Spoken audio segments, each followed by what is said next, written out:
Dari banyaknya kasus tersebut, gangguan mental di Indonesia kini semakin bertambah.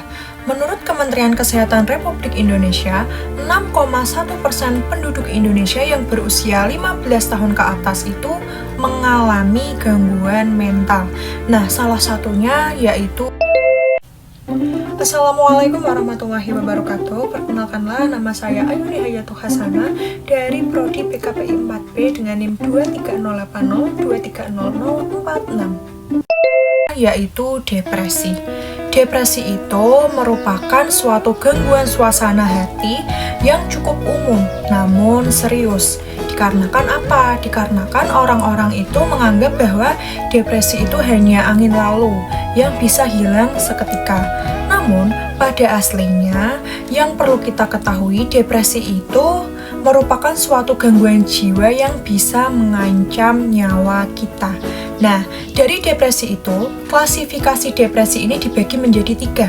Yang pertama, yaitu klasifikasi depresi ringan, yang dimana depresi itu tidak mengganggu aktivitas sehari-hari, jadi masih bisa melakukan aktivitas.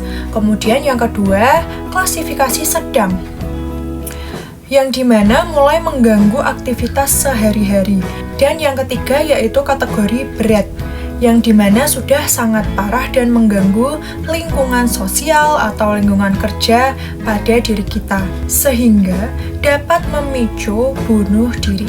Nah, cara mengetahui bahwa diri kita itu depresi yaitu, namun disclaimer ya, kita tidak boleh langsung mengklaim bahwa diri kita itu, oh saya memiliki depresi, jangan seperti itu. Kita tetap butuh psikolog atau psikiater apabila kita itu membutuhkan bantuan yang lebih mengerti akan hal seperti itu. Jadi kita tidak disarankan, bahkan tidak dianjurkan untuk mengklaim diri kita sendiri. Nah, menurut DSM-5 atau Diagnostic Statistical Manual 5, yang pertama itu terdapat 9 gejala, yaitu seperti berikut. Nah, apabila terdapat 5 gejala saja dalam diri kita, yang dimana itu bersamaan selama 2 minggu, maka kita atau sudah termasuk memenuhi kriteria pertama dari depresi. Jadi ketika dari 9 kriteria ini nih, kita mengalami 5 gejala ini, kemudian bersamaan selama 2 minggu, kita itu sudah memenuhi kriteria yang pertama.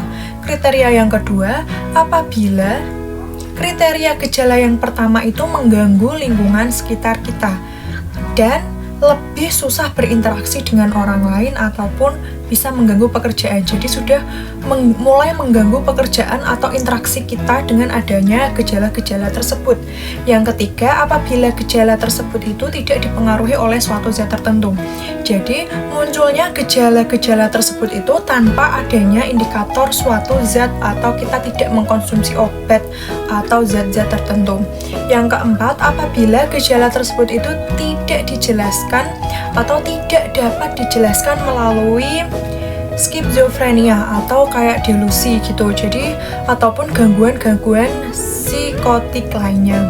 Kemudian yang kelima itu tidak pernah mengalami manik atau hipomanik. Nah, dari ciri-ciri atau kriteria kelima tersebut, kita itu dapat menghindari bagaimana cara kita itu agar terhindar dari depresi. Nah, yang pertama, kita dapat menghindari kebiasaan menyendiri. Jadi kita itu harus pintar-pintar memilih lingkungan sosial itu yang lingkungannya itu positif.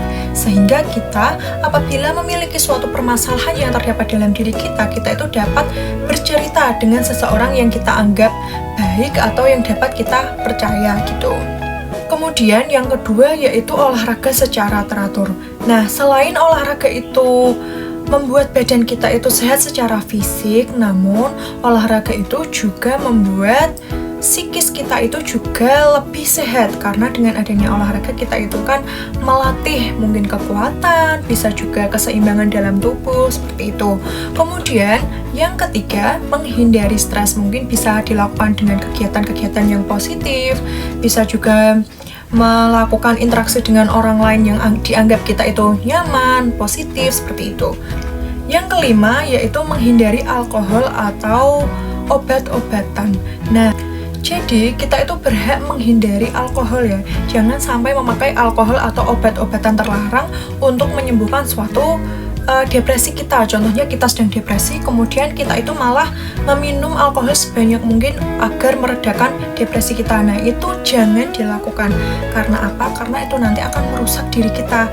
Lebih baik jika kita itu sudah terkena depresi, alangkah baiknya kita itu ke psikolog atau ke psikiater. Nah, dari situ pasti nanti kita itu akan diarahkan untuk terapi psikologi, yang dimana terapi psikologi ini nanti bisa membuat diri kita itu sembuh akan adanya depresi tersebut. Walaupun perlahan-lahan pasti akan sembuh. Nah, itu tadi merupakan suatu permasalahan atau gangguan abnormal, salah satunya yaitu depresi, yang dimana di Indonesia kini semakin banyak. Bahkan apabila seseorang tidak kuat atau tidak memiliki jalan solusi terkait depresi tersebut, maka akan terjadilah kasus-kasus sebelumnya, yaitu pembunuhan, kemudian bunuh diri, bisa juga intinya membahayakan diri sendiri ataupun malah membahayakan orang lain. Maka dari itu pentingnya kita untuk menjaga diri kita, baik itu dalam keadaan fisik maupun keadaan kesehatan mental kita. Sekian video yang dapat saya sampaikan, kurang lebihnya mohon maaf. Wabillahi taufiq wal hidayah. Wassalamualaikum warahmatullahi wabarakatuh.